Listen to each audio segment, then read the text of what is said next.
एक लड़का लड़की कॉलेज टाइम में एक दूसरे को बहुत ज्यादा प्यार करते थे। उन दोनों ने एक दूसरे के साथ मरने जीने की कस्में खाई थी। लेकिन थोड़े समय बाद वो लड़का उस लड़की को छोड़ के बाहर चला जाता है और वो लड़की उस लड़के को बेवफा समझती है और उसके बाद वो कहीं और शादी कर लेती है। लेकिन 12 साल बाद वो दोनों एक हॉस्पिटल में मिलते हैं। वो लड़का उस लड़की के साथ बात करने की कोशिश करता है, लेकिन वो लड़की उससे मुंह फेर लेती है। लेकिन जब लड़का उसे सारी सच्चाई बताता है कि आखिरकार उसके साथ क्या हुआ और वो क्यों उसे छोड़ के गया, तो लड़की उसके पैरों में गिर के माफी मांगती है।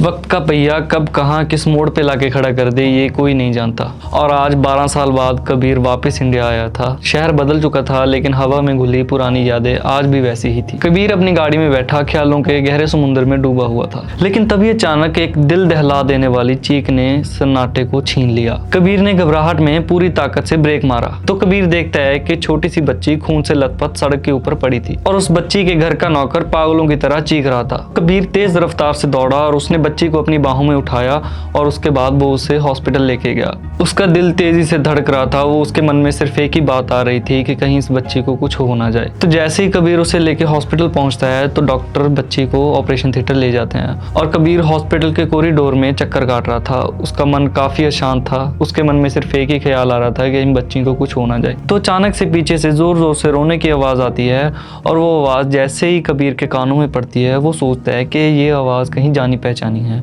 वो आवाज उसके दिल की गहराई में कहीं छुपी हुई बैठी थी और जैसे ही वो पीछे मुड़ा तो उसने देखा ये आवाज किसी और की नहीं बल्कि स्नेहा की थी। वो स्नेहा जो उसके कॉलेज का प्यार थी, जिसे वो अपनी पूरी जिंदगी मानता था, आज कई सालों बाद दोबारा वो उसके सामने आके खड़ी हो गई। और स्नेहा दौड़ी दौड़ी रिसेप्शन की तरफ भाग रही थी क्योंकि वो बच्ची जिसका एक्सीडेंट हुआ था वो स्नेहा की ही बच्ची थी।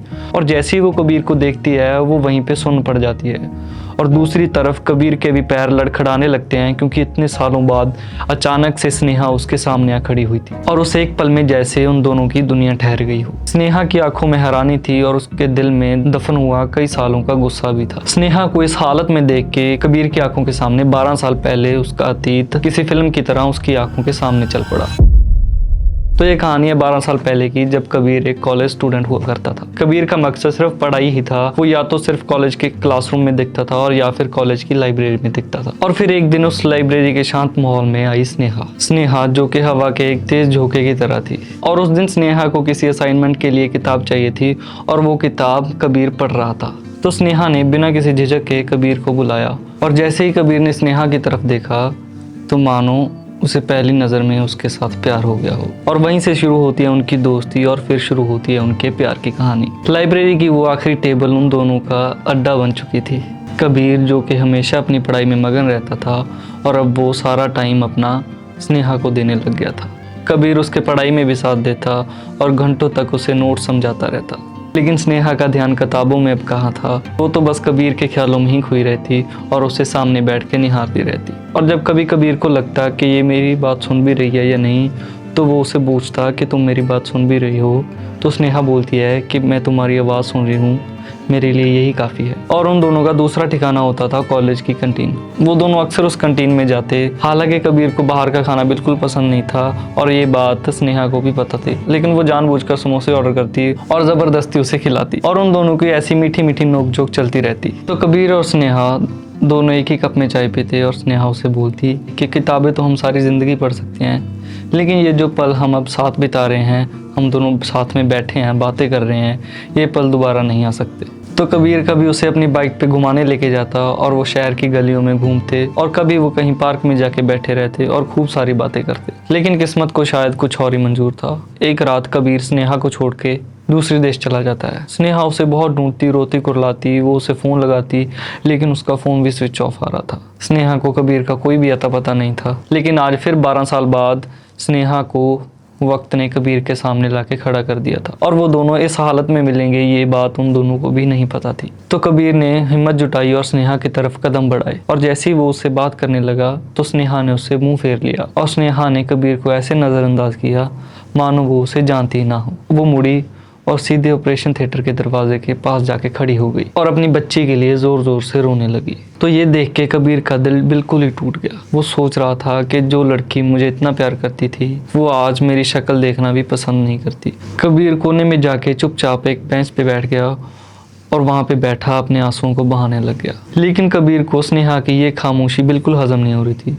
तो थोड़े टाइम बाद कबीर उठा और वो स्नेहा के पास गया। वो बोला कि स्नेहा, चाहे मुझसे बात मत करो, चाहे मुझे गालियां दे लो, लेकिन प्लीज़ मुझसे ऐसे अजनबियों की तरह बिहेव मत करो। मैं सिर्फ तुम्हारी और अपनी जान बचाने के लिए भागा था, क्योंकि तुम्हारे पिता को हमारे रिश्ते के बारे में पता चल गया था। उन्होंने मेरे सिर पे बंदूक तान ली थी और मुझे बोला कि अगर तुम हमारी बेटी के आसपास भी नजर आया तो हम तुझे और तुम्हारे पूरे खानदान को ख़त्म कर देंगे। और उन्होंने ये भी बोला था कि अगर तुमने हमारी बेटी के साथ शादी करने की कोशिश भी की हो या सोचा भी, तो हम तुम्हें तो ख़त्म करेंगे ही, और साथ ही हमारी बेटी यानी तुम्हें ख़त्म कर देंगे। लेकिन मैं तुम्हें मरते हुए नहीं देख सकता था स्नेहा, और इसी वजह से मुझे तुम्हारी नज़रों में बेवफा बनना पड़ा और मुझे तुम्हें छोड़कर कहीं दूर जाना पड़ा। क्योंकि मेरी हैसियत तुम्हारे घर वालों के बराबर नहीं थी, इसीलिए मुझे तुम्हें छोड़ के जाना पड़ा, और इसी वजह से तुम्हारे घर वाले भी नहीं चाहते थे कि मैं तुम्हारे पास रहूं।